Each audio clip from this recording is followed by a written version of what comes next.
Commander stood on the observation deck of the Eternal Subjugation and watched Earth spin slowly below. The planet was beautiful in its own primitive way. Blue oceans, green continents, white clouds swirling in patterns across the surface. It looked peaceful from up here. It looked easy. The Dominion had conquered 17 species across 3 galactic arms. Himself had overseen the subjugation of 4 worlds. He knew exactly how this would go.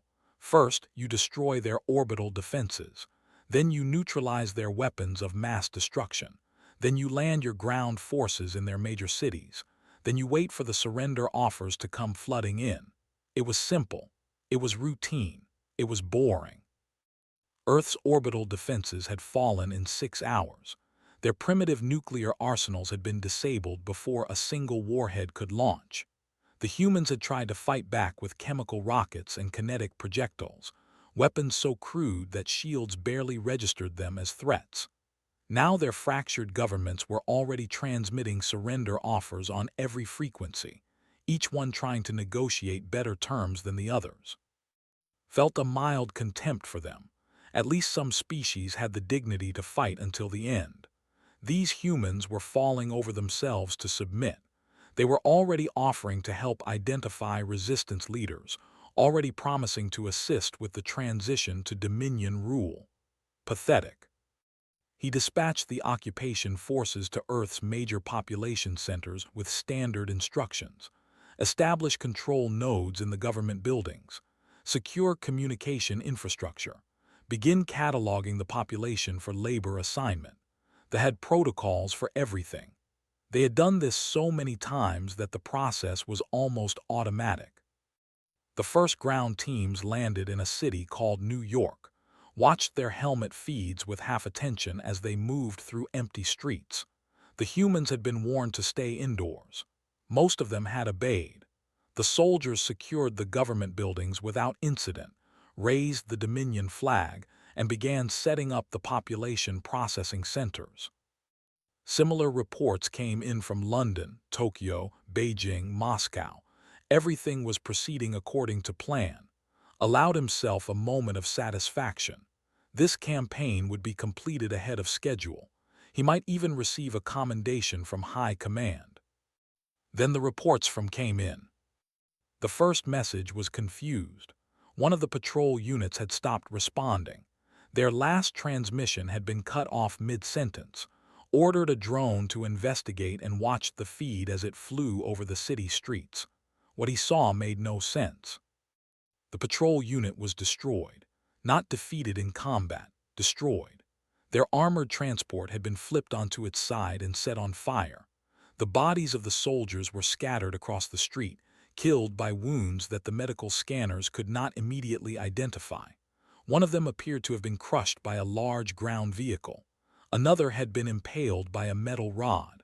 A third had been killed by some kind of chemical agent that had eaten through his armor. There were no human military forces in the area. The local army had surrendered 3 days ago. So who had done this? The answer came from the surveillance footage. Watched it 3 times before he believed what he was seeing. The attackers were civilians, ordinary humans. They had come out of the buildings carrying construction equipment, sporting goods and containers of liquid. They had attacked the patrol with no warning and no hesitation. One of them had driven a ground vehicle directly into the formation at high speed. The driver had not attempted to exit the vehicle before impact. He had simply accelerated until the moment of collision. The attack had lasted 4 minutes. Every soldier was dead. The humans had melted back into the buildings before the drone arrived. Felt something he had not felt in a very long time. He felt uncertain. He ordered increased security protocols and requested additional information from the other occupation zones. The reports that came back were troubling. Jakarta had lost a patrol unit to an explosion inside a building. The humans had apparently filled a room with some kind of flammable gas and ignited it when the soldiers entered. Lagos had lost 3 soldiers to projectile weapons that appeared to be modified sporting equipment. Mumbai had lost an entire squad to coordinated attacks from multiple directions. the attackers using hand signals and crude communication devices to coordinate their movements. The humans were fighting back, but they had no military. Their armies had surrendered. Their weapons had been confiscated. How were they doing this? Intelligence Division provided the answer within hours. The humans were teaching each other. Their primitive electronic networks were exploding with information. Instructions for creating weapons from household chemicals. Diagrams showing how to modify tools into projectile launchers. Strategies for ambushing armored units. Anatomical charts of soldiers with vulnerable points highlighted in red. They were sharing everything. Every successful attack was documented and analyzed. Every failed attack was studied for lessons. The information was spreading faster than Dominion forces could suppress it. Every time they shut down one network node, 10 more appeared. The humans were learning how to kill soldiers, and they were learning fast. Called a command meeting and laid out the situation. His officers were dismissive at first. These were primitives armed with household items. They posed no real threat to a proper military force. The solution was simple. Increase patrols, make examples of resistors, crush the rebellion before it could spread. But the rebellion was already spreading. Reports came in throughout the meeting. Attacks in Cairo, attacks in Berlin, attacks in a dozen smaller cities that had never heard of. The humans were not waiting to be crushed. They were attacking first, hitting forces before they could establish proper control, then disappearing into the population. One of the intelligence officers raised a troubling point. The humans who had surrendered, the government officials who had promised cooperation, they were still cooperating. They were still providing information and assistance, but the attacks kept coming anyway. The resistance was not organized by the government. It was not organized by anyone. It was spontaneous. It was everywhere. Requested reinforcements from high command. The response came back within the hour. Request. The Dominion's other campaigns required resources. Earth was supposed to be a routine pacification. Commander was ordered to resolve the situation with existing forces. He stared at the message for a long time. Then he looked at the tactical display showing the occupation zones. Red dots were appearing across the map, each one marking an attack or a lost patrol. There were more red dots now than there had been an hour ago, and the hour before that, and the hour before that. The humans called their resistance movement different names in different places. In some regions they called it the Liberation Front. In others they called it the People's Army. In others they had no name at all, just small groups of neighbors who had decided to fight back. But one name was spreading faster than the others, appearing on walls and in transmissions, and in the whispered conversations that Dominion surveillance kept intercepting. They called it the Scrap War, because they were fighting with scraps, with garbage, with whatever they could find, and somehow, impossibly, they were making it work. Stood on the observation deck and watched Earth spin below. It still looked beautiful. It still looked peaceful. But he was beginning to understand that he had made a terrible mistake. He had assumed that destroying an enemy's military meant destroying their ability to fight. He had assumed that accepting a government surrender meant accepting a population submission. The humans had taught him otherwise. They were still teaching him, and the lessons were written in the blood of his soldiers. The siege of Earth had begun. But as watched the red dots multiply on his tactical display, he began to wonder if they were the ones being besieged.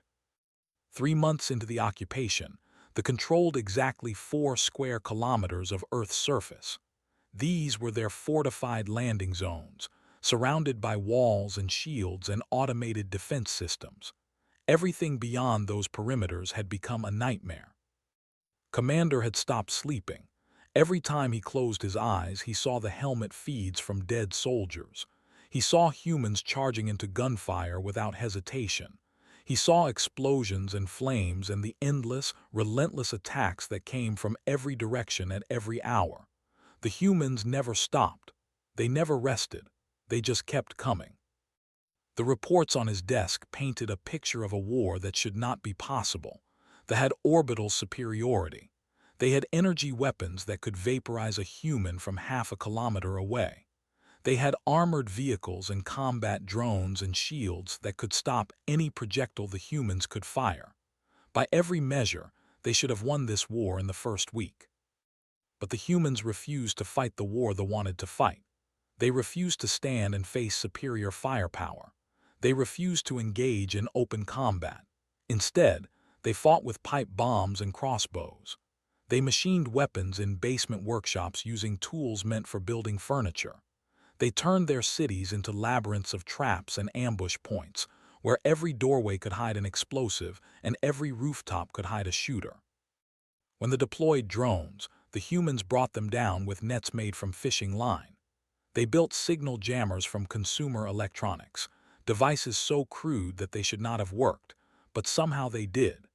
In one documented case, a resistance cell had trained local birds to attack drones on site, using food rewards to teach them that the machines meant danger. The birds had destroyed 6 drones before they figured out what was happening. When they used thermal imaging, the humans learned to mask their heat signatures. They covered themselves with mud. They strapped ice packs to their bodies. They moved through sewers and tunnels where the ambient heat made targeting impossible. One resistance cell had started fires across an entire district before an attack, creating so many heat signatures that they could not distinguish fighters from flames. When the targeted supply chains, the humans simply stopped needing supply chains. Every household became a weapons factory. Every garden became a source of food. They shared everything, these humans. They shared food and tools and medicine and knowledge. They took care of each other in ways that society had never considered. No one starved while their neighbor had food. No one went unarmed while their neighbor had weapons. They had expected the human population to turn against the resistance, to blame the fighters for bringing down Dominion wrath. Instead, the population protected them, hid them, fed them, joined them. But it was not the improvisation that truly disturbed command. It was the fury. Lieutenant was one of the most experienced officers in the occupation force. He had survived the Battle of Omega, where an entire species had chosen extinction over submission. He had watched them burn their cities, and still they had fought, right up until the last one died. Thought he understood desperate resistance. He thought he knew what it looked like when a species decided to fight to the death. He did not understand humans. His report to Commander described an engagement in a mountainous region called Appalachia. His unit had been hunting a resistance cell for 3 days, tracking them through dense forest and rocky terrain. Finally, they had cornered the fighters in a structure that appeared to be a religious building, a simple wooden construction with a pointed roof and colored glass in the windows. Standard protocol was clear: offer surrender terms, execute those who refused, process the survivors for labor assignment. Had done this 100 times. He activated his translator and broadcast the offer. Surrender now and you will be processed humanely. Resist and you will be destroyed. The humans did not answer for a long moment. Then the door of the building opened and a single human stepped out. She was old, her hair gray and her face lined with age. She was wearing simple clothes and carrying no visible weapon. She looked at the soldiers surrounding the building, at the weapons pointed at her, at the armored vehicles blocking any escape.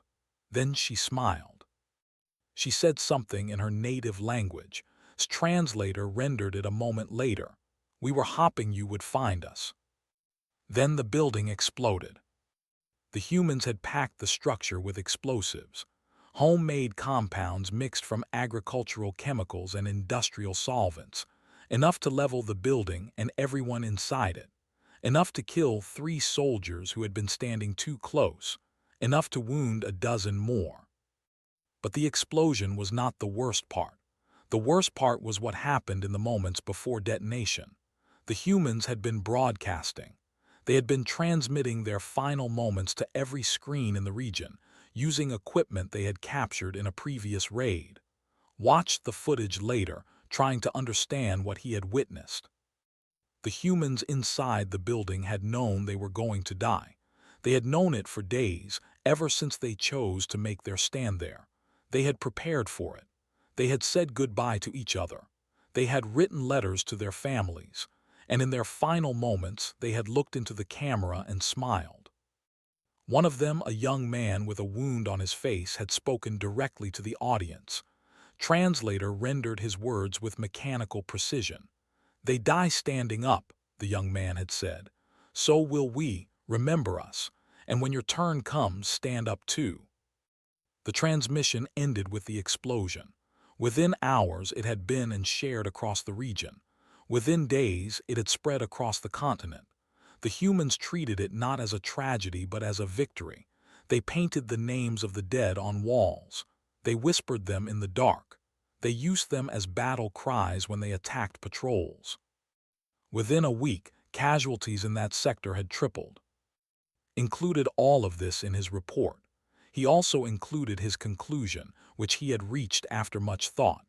The humans were not fighting a war in any sense they understood.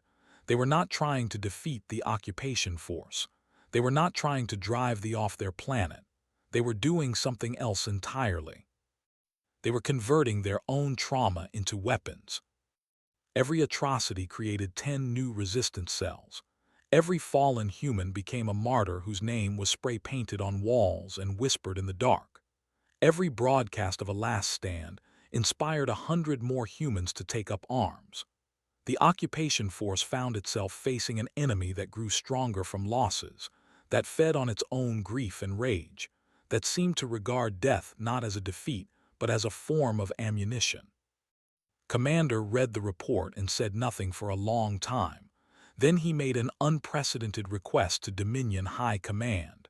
He requested permission to withdraw the ground forces and destroy the planet from orbit, glass the surface, kill every human, end this war the only way it could be ended. The request was, the Dominion did not retreat. The Dominion did not fail. The Dominion had never abandoned a conquest, and it would not start now. Commander was ordered to continue the pacification with existing resources. He stared at the message for a long time. Outside his window, the planet turned slowly, its surface by fires and battles and the endless, grinding war that showed no signs of stopping. Somewhere down there, humans were building new weapons. Somewhere down there, humans were planning new attacks. Somewhere down there, humans were dying and being reborn as martyrs, their deaths feeding the fury that drove the resistance. The siege continued, but was no longer certain who was besieging whom. On the 287th day of the occupation, Commander was reviewing casualty reports when the first explosions lit up the perimeter. He rushed to the observation deck and saw fire blooming in a dozen places around the landing zone. Alarms were screaming throughout the ship. Every screen was flashing red. The humans had launched their counteroffensive. It began at 3 in the morning local time. But it was not just happening here. Reports flooded in from every continent, every occupation zone on the planet. The humans were attacking everywhere at once. A coordinated global assault that should have been impossible for a species without functional satellites or centralized command. Could not understand how they had done it. They had been monitoring human communications for months. They had intercepted every electronic message, tracked every radio transmission, analyzed every piece of data that passed through the networks they had not yet destroyed. They had found nothing. No plans, no coordination, no hint that this attack was coming. Later analysis would reveal the truth. The humans had organized through handwritten messages passed hand to hand, through whisper networks that spread information by word of mouth, through a system of coded radio broadcasts disguised as music programs, where the rhythm of certain songs indicated attack times and the lyrics contained hidden coordinates. They had been planning this for months while they monitored their electronic communications and found nothing but noise. The first wave of attacks was not really an attack at all. It was a distraction. Thousands of small fires were lit around every perimeter worldwide. Crude drones filled the sky, some apparently made from children's toys, carrying nothing but noise makers and flashing lights. They swarmed defensive positions, triggering sensors, drawing fire, creating chaos. The defensive systems engaged exactly as the humans had predicted. Shield generators activated to block incoming fire that never came. Energy weapons discharged at targets that posed no threat.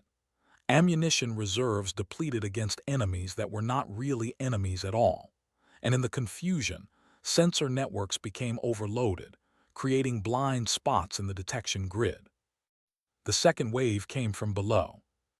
The humans had been digging for months. They had moved dirt by hand, bucket by bucket, night after night. They had shored up tunnels with furniture and scrap metal and anything else they could find. They had worked in silence, in darkness, in conditions that would have broken most species, and they had dug tunnels that led directly under the perimeter walls. They emerged inside the defensive zones carrying improvised explosives strapped to their bodies. They sprayed everything with homemade chemical agents that ate through armor and flesh alike. They wielded weapons that categorization. Industrial nail guns modified to fire faster and harder. Fire axes sharpened to edges that could cut through combat suits. Farming equipment turned into instruments of war. Chains, hammers, sharpened stakes. They had personal shields rated to stop plasma fire. The shields worked by detecting incoming energy and deflecting it. They were sophisticated technology, the product of centuries of development. They were not rated to stop a human being who had wrapped themselves in a car's worth of chain, doused themselves in flammable liquid, and set themselves on fire before charging directly into the shield generator. The shield could not categorize the threat. It could not determine how to deflect it. It simply overloaded and failed. Lieutenant died in the first hour of the attack. A human woman killed him with a kitchen knife, driving it through a gap in his armor that she should not have known existed. Later analysis of resistance communications revealed that they had been studying captured bodies for months, mapping every weakness, every vulnerability, every point where a blade could find its way through. Commander tried to organize a defense. He ordered his soldiers to fall back to the ships, to establish a new perimeter, to use the ship's weapons to clear the area. But the communications were jammed. The humans had built signal disruptors from captured equipment and positioned them throughout the battle zone. Every order gave was swallowed by static. He tried to reach the command ship. He made it halfway across the landing zone before an explosion knocked him off his feet. He lay on the ground, stunned, watching smoke rise into the sky. Human fighters ran past him, ignoring him, pressing toward the ships. One of them paused long enough to look down at him. It was a young human, barely more than a child. The human raised a weapon that looked like it had been made from plumbing supplies. Waited for death, but the human did not fire. Instead, the human spoke. Translator, damaged but still functional, rendered the words. "You will tell them what happened here. You will tell them we won." Then the human was gone, sprinting toward the command ship with the others. The final explosion came 17 minutes later. A resistance cell had spent 3 weeks tunneling directly beneath the command center. They had packed the end of the tunnel with approximately 400 kilograms of explosive compound derived from agricultural fertilizer and industrial solvents. They detonated it at precisely the moment when the command staff would be gathered for the emergency briefing. Commander was 200 meters away when the explosion erased the command center from existence. The shockwave threw him into a wall. When he regained consciousness, the battle was over. By dawn, they had lost 60% of their ground forces and all 4 command ships. The humans had captured intact weapons technology, medical supplies, communication equipment, and 3 working transport shuttles. They had won. Was one of a handful of survivors. The humans took him prisoner but did not kill him. They needed someone to carry their message back to the Dominion. They needed a witness. The first transmission from liberated Earth to the wider galaxy was broadcast 17 hours later. It was in badly accented but perfectly clear. A human woman stood before the camera, her face from battle, her eyes bright with something, had learned to recognize as the fury that had driven the entire war. She spoke slowly, making sure every word was understood. We know there are other species out there, other worlds the Dominion has conquered, other peoples living under their rule, told that resistance is futile, told that submission is the only way. We are here to tell you that this is a lie. She paused, letting the words sink in. What we did here anyone can do, any species, any world. We were not soldiers. We were farmers and teachers and builders and parents. We had no weapons, so we made them. We had no training, so we taught each other. We had no hope, so we created it. And we won. Behind her, the ruins of the command center still smoldered. Start digging your tunnels. Start building your weapons. Start talking to your neighbors. Learn your enemy's weaknesses. Remember the names of your dead. Feed your fury. And when you are ready, when you are truly ready, set something on fire and see who comes running. She smiled. It was not a kind smile. Humanity sends its regards. The message was translated into 31 languages within a week. It spread through Dominion space faster than any military response could contain it. The occupied worlds heard it. The subjugated species heard it. And they began to remember something they had forgotten. They began to remember how to fight. Within a year, the Dominion was dealing with uprisings on 9 different worlds. Within 3 years, the number had grown to 26. Within a decade, the Dominion no longer existed. Its territory had fragmented into a patchwork of independent species, each one free, each one armed with the lessons that humanity had taught them. They called it the scrap war doctrine. Fight with what you have. Hide among your own. Turn your losses into fuel. Never stop. Never surrender. Never forget. Historians would write volumes about the fall of the Dominion. They would analyze the military tactics and the political factors and the economic conditions that had made the collapse possible. But the survivors of those wars, the ones who had fought in the tunnels and died in the streets and set themselves on fire to take down shield generators, they knew the truth. The truth was simpler than any history book could capture.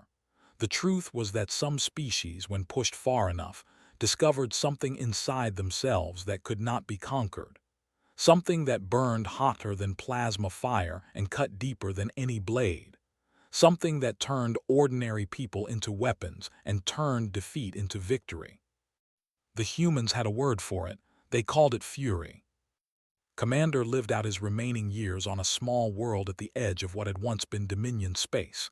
He never spoke publicly about what he had witnessed on Earth, but sometimes, late at night, he would look up at the stars and wonder how the Dominion had gotten it so wrong. They had studied Earth for years before the invasion. They had analyzed human society, human technology, human military capability. They had concluded that the species posed no threat. They had never thought to study human history. If they had, they might have noticed something important. The humans had been fighting each other for their entire existence. They had been killing each other with rocks and sticks and improvised weapons since before they had language.